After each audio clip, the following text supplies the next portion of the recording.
Tribunal Temple was the native religion of the Dunmer people of Morrowind. The followers of the temple worshipped Almalexia, Sotha Sil, and Vivec, known together as the Tribunal or Almsivi. The Tribunal ruled the Dunmer as living gods for years after the Battle of Red Mountain, circa 1E 700. The most important consequences of the battle were the changes effected in the Tribunal, where they attained great godlike power. During that time, Dagoth-Ur, the Lord High Counselor of House Dagoth originally thought killed at Red Mountain, was later found to have attained a similar degree of power. These four former mortal individuals were to become seen as symbols, champions, gods, and villains, sometimes revered and sometimes despised. The four have exercised great influence over the development of the nation of Morrowind. At the end of the First Era, Morrowind's relationship with the Cyrodiilic Empire did not remain cordial, and after steadily growing mistrust, the Fourscore War erupted in 1E 2840 and was centered around the border regions of Morrowind, with the armies of the Riemann dynasty facing the tribunal-led forces of the Dunmer. The war ended when Akaviri Potentate signed the Servant Truce with Vivec.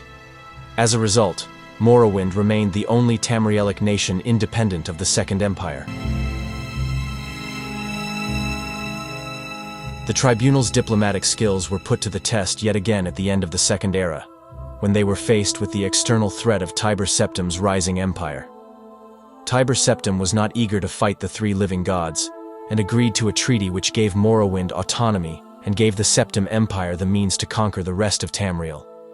A further concession was given to Septim's demand for a central authority in Morrowind, a ruler who could be his hand in the domain.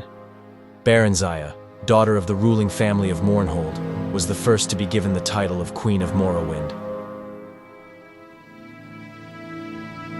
During the Second and the Third Era, Morrowind was holy country, and its gods were flesh and blood who walked among people, and were as real and as present as any other resident of Morrowind. The three deities exemplified Dunmeri virtues. Almalexia is mercy, Vivec is mastery, and Sotha Sil is mystery. Vivec is easily the most popular of them all. Vivec is also the most public, for he is the beloved warrior poet of the true people. Vivec is represented in temple literature as one of the divine kings of Morrowind. Each of the three tribunes of the temple were represented by their anticipations. These anticipations are known as the sinister Daedra lords Azura, Boethia, and Mephala. In temple theology, Mephala is the anticipation of Vivec. Azura is the anticipation of Sotha Sil, and Boethia is the anticipation of Almalexia. Mephala is a Daedric prince who is associated with murder, lies, and deception. All of these subtle undercurrents and contradictions are present in the Dunmer concepts of Vivec, even if they are not explicitly described and explained in temple doctrine. The Dunmer do not envision Lord Vivec as a creature of murder, deception, and secrets. Rather, they conceive Lord Vivec as a benevolent king, guardian warrior, poet-artist. But at the same time, unconsciously, they accept the notion of darker, hidden currents beneath Vivec's benevolent aspects. Almalexia, also known as Mother Morrowind, is the patron of healers and teachers. She is the healing mother, the source of compassion and sympathy, the protector of the poor and the weak. Almalexia embodies the best of Dunmeri culture and purpose. Sotha Sil, god of the world mechanism, is the least known and most hidden of the tribunal gods. Sometimes referred to as the mystery of Morrowind, he is a magus and the patron of artificers and wizards. Perhaps the mightiest wizard in the land, and certainly the wisest. The Tribunal Temple maintained less than favorable relations with most of the imperial guilds of Morrowind. However, it maintained strong relations with the great Dunmer houses.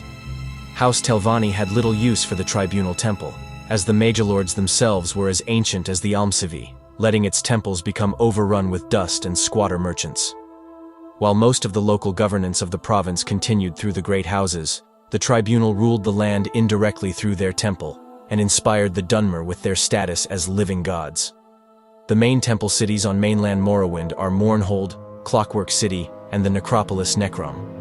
On Vardenfell, the temple district included the city of Vivec, the fortress of Ghostgate, and all unsettled and wilderness areas.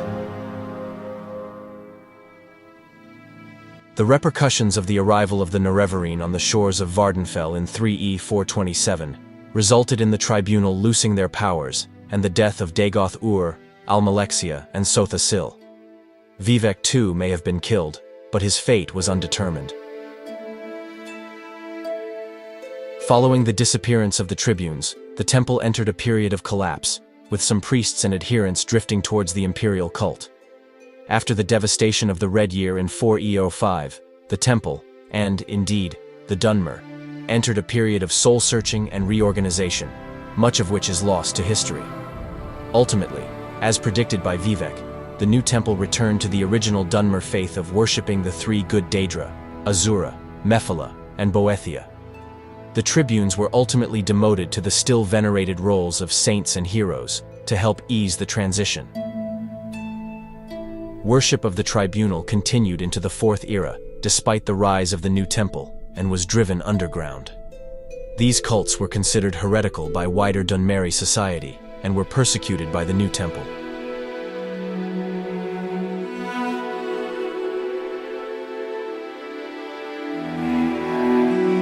Not all people of Morrowind believed in the tribunal. The Ashlanders and the dissident priests challenged the divinity of the tribunal. They advocated restoring many of the elements of fundamentalist ancestor worship as practiced by Saint Veloth. When playing Morrowind, you meet the one and only Lord Vivek. He talks about the new temple and his own mortality. Without the power of the heart, our divine powers diminish. Our days as gods are numbered.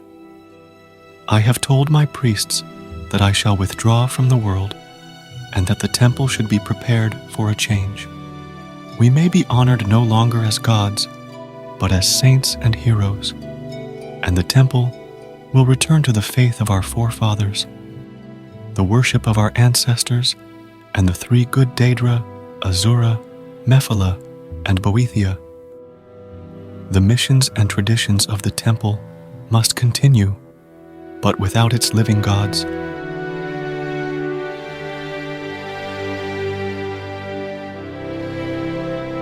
When playing the Dragonborn DLC of Skyrim, you meet Elder Othraloth, a dark elf conjurer, who is a priest living in Ravenrock.